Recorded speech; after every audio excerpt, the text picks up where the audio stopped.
Fisk unit. Fisk unit.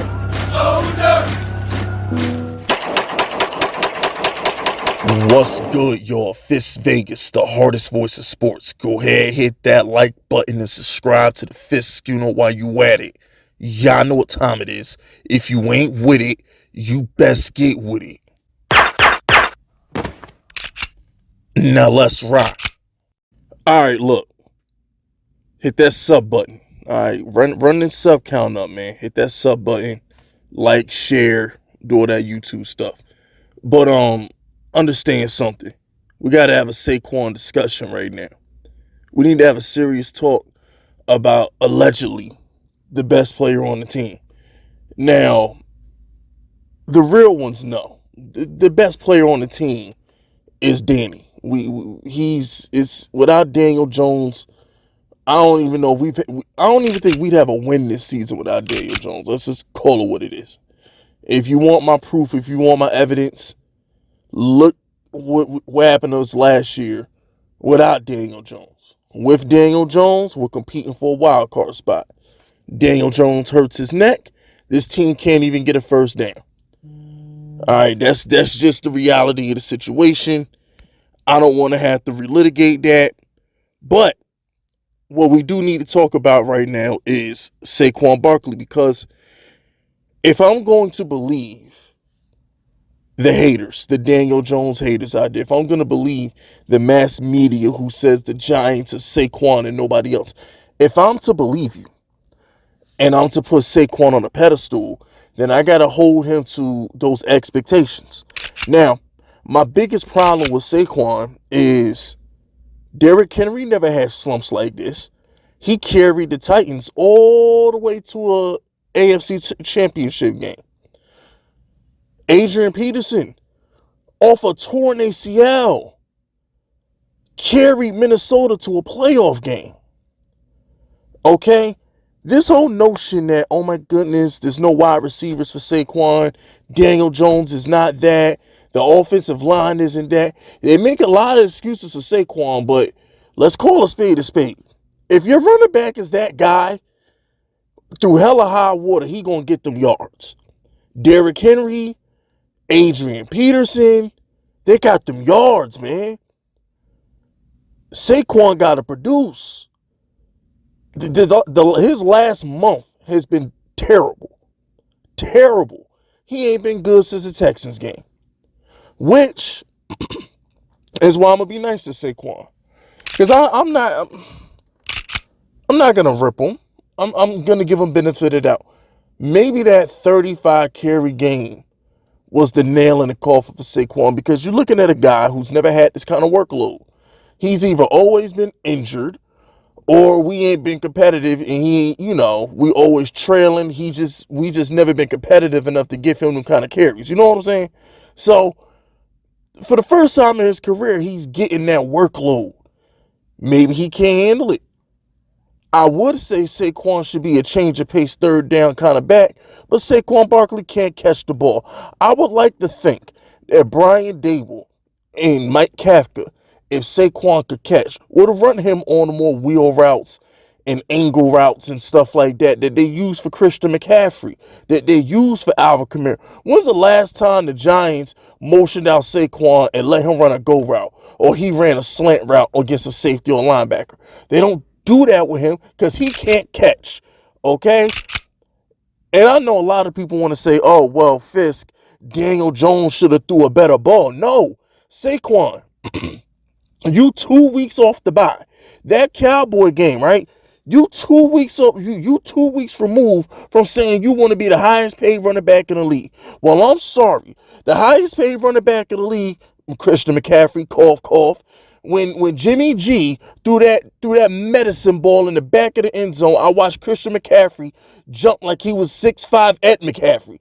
He was looking as tall as his father was to go get that dang on ball to make Jimmy G look good. But Saquon can't catch a crosser in the flat. Expectations, people. Expectations. It goes back to the Eli Manning theory. I ripped Eli Manning so hard his last couple years in New York because he always took the money. Eli never gave a discount. When Eli Manning retired, he was the highest paid player in NFL history when he retired. Where were the results? Oh, Eli Manning doesn't have a left tackle. Take a pay cut. Eli Manning doesn't have another receiver besides Odell. Take a pay cut. Oh my gosh, why can't the Giants go find another running back or get a defensive end? Eli, take a pay cut. Simple as that. You're a product of expectations. I tell you what, if Daniel Jones was playing the way he's playing the past couple weeks without his receivers, I get it. He don't got no receivers. The offensive line is bad. But if Daniel Jones is making $50 million a year, I'll be on his neck. Because sorry, Danny, when you make $50 million a year, me and Kyle Pizzle could be running routes. You better make us look good. A bunch of fat dudes from the buffet can be blocking for you. You better make them look good. If you're making $50 million a year, all the excuses go out the window.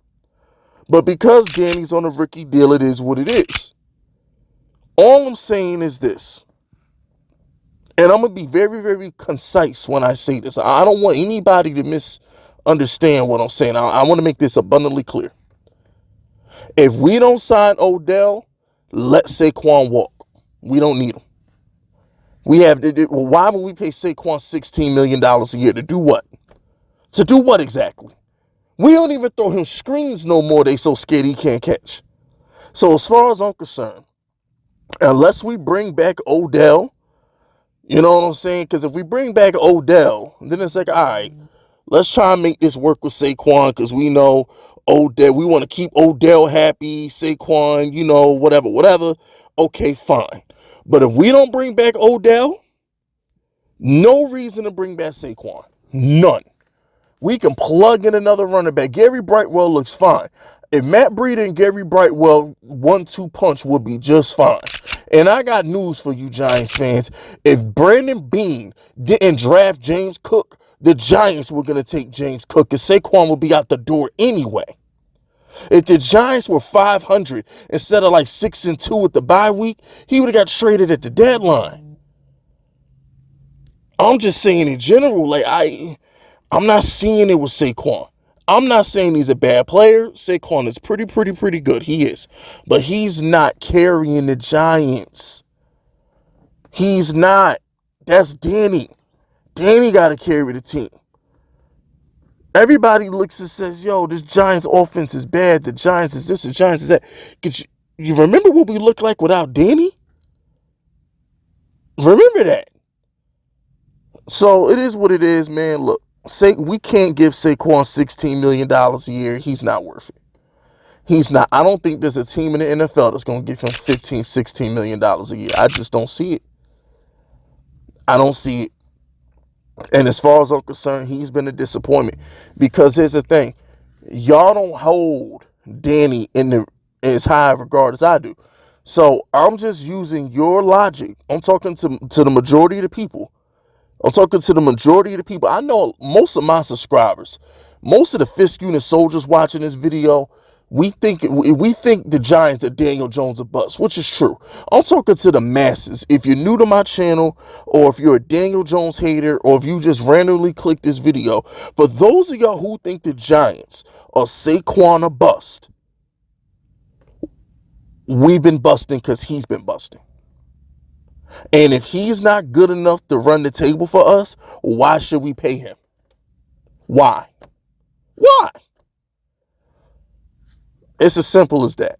It's as simple as that. So if the Giants are Saquon a bust, and what are we? 1-3-1 the past 5 weeks? Maybe we should be looking at Saquon a little bit. Just a little bit. But anyway, that's it. That's all. Subscribe to the unit if you're rocking with me. My name is Fitz Vegas, and I approve this message.